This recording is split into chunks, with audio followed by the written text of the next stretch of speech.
Kamala Harris does not even have a clue who she is, man. I don't think she knows anymore, right? I don't think she knows what is true about her and what isn't. But anyone that still has two brain cells left to rub together can tell pretty easy, right? We can all tell what is true and what is fake. A long line of tough, trailblazing and phenomenal women. My grandmother would go into villages in India and because she was Indian and lived in India, and she would go to the villages in India. It was a famous story in our family. My grandfather would say she was going to be the end of his career. But my grandmother would go into the villages with a bullhorn, talking with the women about the need to have access to reproductive health care.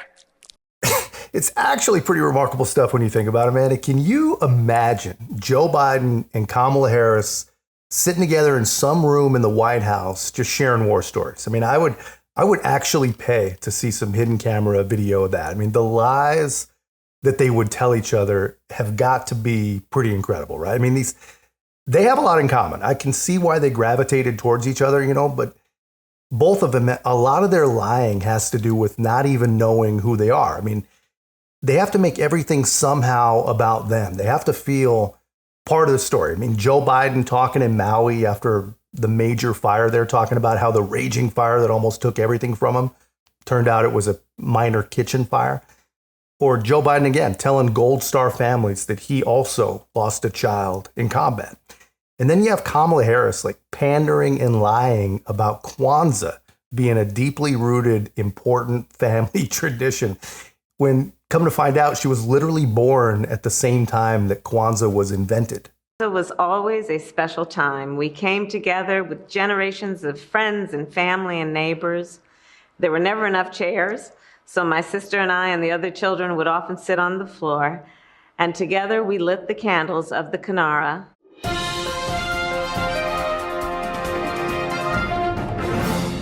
Into the problem chronologically, as you say, because this faith was put into place in 1966, 2 years after she was born. So the way she frames it doesn't quite add up. And then the elders would talk about how Kwanzaa is a time to celebrate culture, community, and family. And they, of course, taught us about the 7 principles. My favorite principle was always the second, Kujichagulia, self-determination. She runs into a problem of residency. She spent many years of her childhood growing up in Canada, where this was not really a thing. The power to design your own life and determine your own future. And she runs into the problem of heritage. Her father is Jamaican, African descent, but Jamaican from the Caribbean. Her mother is a Tamil Indian. I highly doubt that they were celebrating Kwanzaa around the fireplace. So I think, people know it, but she's doing it, and here we are. Nothing these people say is true.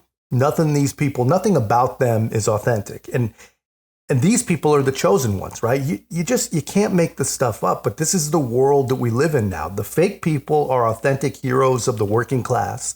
And Donald Trump, a guy who has basically always said exactly what was on his mind and really hasn't changed in decades, he's now the bad guy. I've never seen anything to the extent that I have in New York. It now, from a real estate standpoint, has probably become the hottest city in the world. People are flocking here by droves.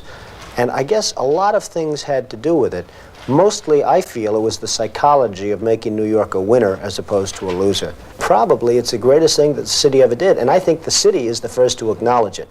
They went overboard. They gave a tremendous break for the first time, actually, in the history of New York. We got this commercial tax abatement. We took a building that had one person working. We now employ 2,000 people, and we employed during peak construction periods over 4,000 people. I think that people should make a contribution, and a major contribution, other countries, to this country for what we're doing to keep their freedom and to keep them free and to allow them to be free.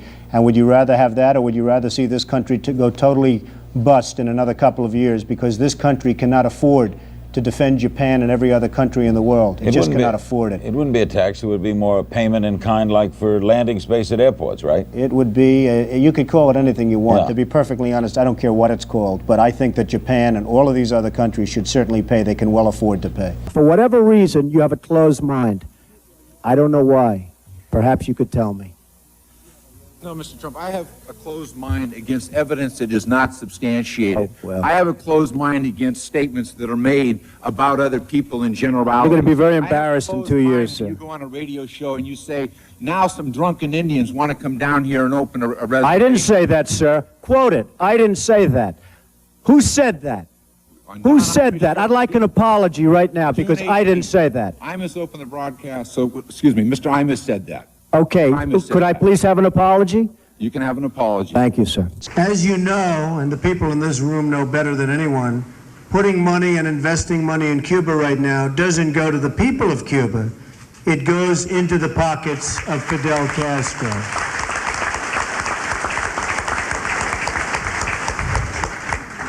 He's a murderer. He's a killer. He's a bad guy in every respect.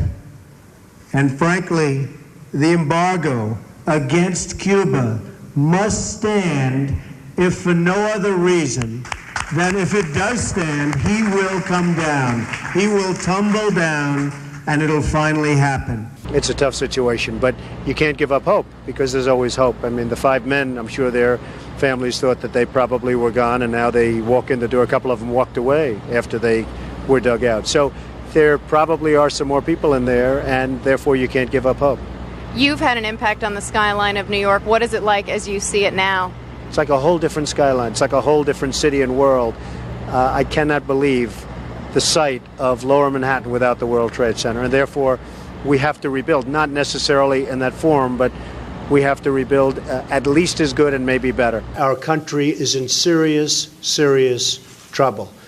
Whether it's OPEC, the OPEC nations, or China, or virtually anybody that we do business with throughout the world, they take advantage of us, they laugh at us, they can't believe their good fortunes. I deal with these people, and they can't believe what they're getting away with. So we really have an opportunity to do something great for the country. I'll tell you, to me, the second most important thing after love what you do is never, ever give up.